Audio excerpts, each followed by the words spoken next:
C'est un soir où j'aurais dû sortir avec ma petite amie. Elle ne demande pas grand-chose, mais je ne me sens pas d'attaque à aller dans un bar ou dans un club cette nuit. Je me suis quand même forcé à accepter, je lui dois bien ça après tout. Seulement, elle veut aller dans une boîte à 50 km de là où j'habite et il est hors de question de faire tant de bornes, juste pour danser un peu et revenir. Je tente de lui expliquer tant bien que mal, rien n'y fait. Elle prétend que l'on ne fait jamais ce qu'elle veut, alors que c'est faux. Ce soir, j'étais prêt à sortir alors que je suis lessivé et que je n'ai rien mangé. J'ai juste eu le temps de prendre une douche et de m'habiller pour passer la soirée avec Melissa. Elle me lance un « je te déteste » et part en claquant la porte de la maison. Eh bien soit, je resterai seul ce soir. J'ai d'ailleurs envie de rejouer à mes vieux jeux tout à coup. Ma PS1 est branchée dans ma chambre, je vais en profiter. J'ouvre la petite armoire où je range mes consoles et autres et sors un tas de boîtes à moitié cassées. Tomb Raider, Gran Turismo, Resident Evil Director's Cut, Resident Evil 3, Nemesis. Resident Evil 2. Je prends ce dernier et ouvre la boîte. Les CD-ROM étaient dedans avec une carte mémoire rouge qui tombe sur le sol. Elle n'avait jamais fonctionné depuis le jour où je l'avais trouvée. Peu importe, je vais quand même l'insérer dans la console. Le disque de Léon dedans, j'allume et vais m'asseoir sur mon lit. Le logo PS1 et tous les bazars Capcom et autres défilent sans problème. Une fois dans le menu, je sélectionne charger une partie. Et là, à ma grande surprise, la console cherche à lire la carte mémoire et y arrive. Plusieurs sauvegardes de Resident Evil 2 sont là. Le type qui a perdu sa carte jouait aussi à ce jeu. D'un côté, pas étonnant, il est tellement bien. Il y avait des sauvegardes de Claire et de Léon.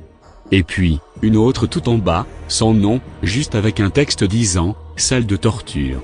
Bizarre, la seule salle de torture du jeu n'avait pas de machine à écrire pour sauvegarder. Ça promet. Je choisis cette sauvegarde. Le jeu ne se lance pas, il me dit de changer de CD-ROM. Cependant, au lieu de me dire « partie de Claire », il écrit « partie de millisecondes ». Warren. Or, jamais je n'ai entendu parler de ce personnage, mais je ne demande qu'à en savoir plus sur le jeu. Ce soudain intérêt pour cette milliseconde. Warren s'estompe très vite, car je me souviens que je n'ai que 2 CDS, un pour Claire et un autre pour Léon. Je me lève de mon lit et vais d'un air dégoûté vers ma console pour l'éteindre. Et au moment où j'allais appuyer sur le bouton, j'entends au-dessus de ma tête un son de validation, celui qui vient lorsque l'on charge une partie ou que l'on sélectionne un objet dans l'inventaire. Je lève les yeux vers mes télévisions, l'écran était noir. Cela dura quelques secondes, puis la musique vint dans l'image, comme elle le fait toujours et me perça les tympans. Vous savez, c'est cette musique à l'instrumental vif et stressant qui joue quand Marvin se change en zombie. Je sursaute aux premières notes, le volume était bien trop élevé. Je me précipite vers mon lit pour attraper la télécommande et baisser, manette toujours en main. Le son à présent diminué, la musique s'arrête peu après net, un texte s'affiche en police de machine à écrire, Angelica Warren, 1972 à 1998.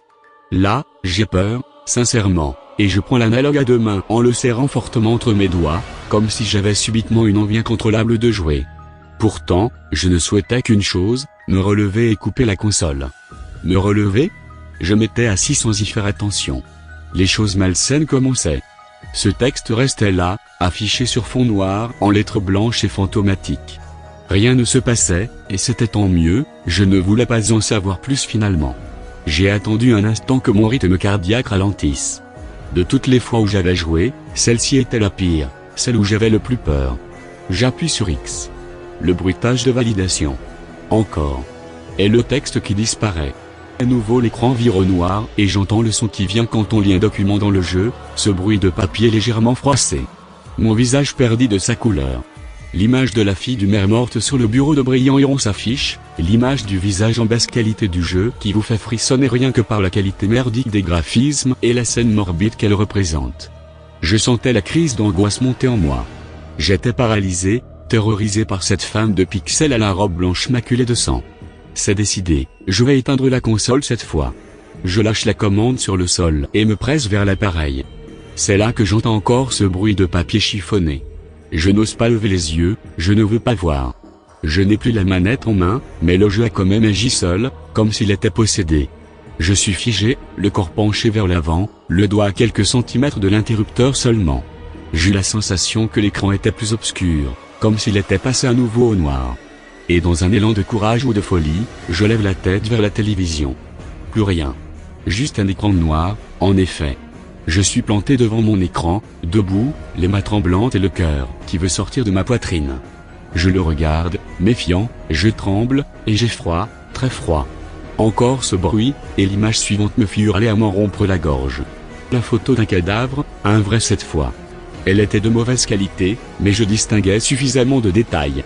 C'était une femme, dans la même position, qui avait la même couleur de cheveux, les mêmes vêtements, la même blessure que l'image précédente, avec en arrière-plan, des vêtements de femme.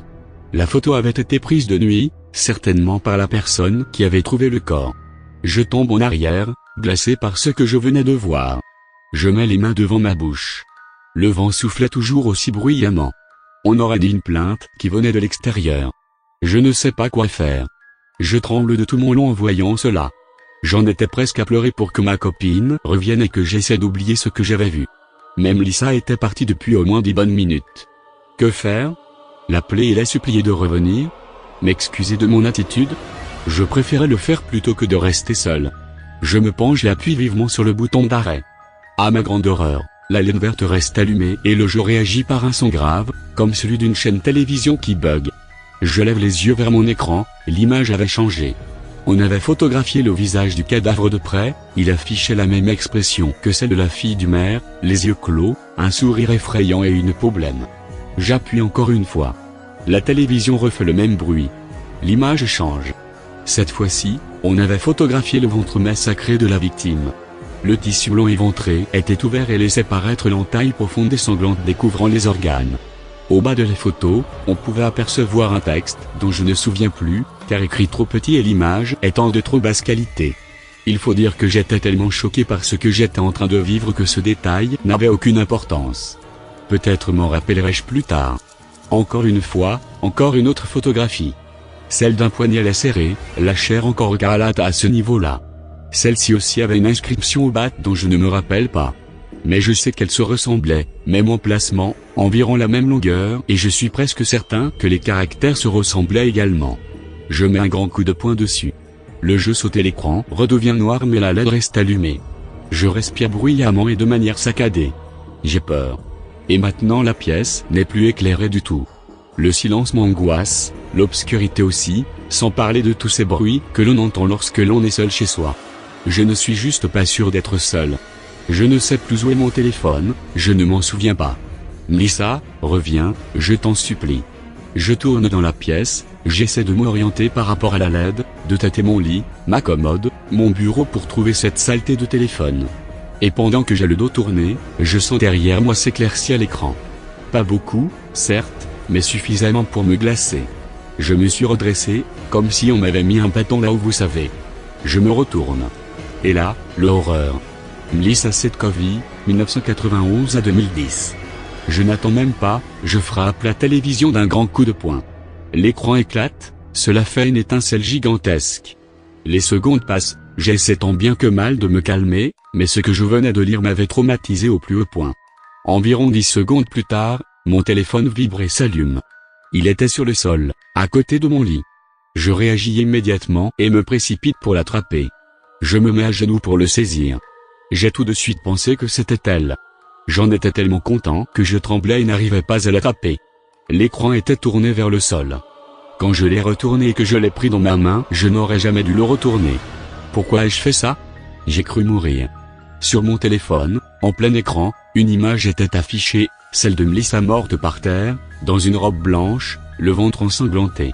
Derrière elle, il y avait ses vêtements, éparpillés un peu partout. Au bas de l'image, il y avait cette phrase, « Je te déteste ».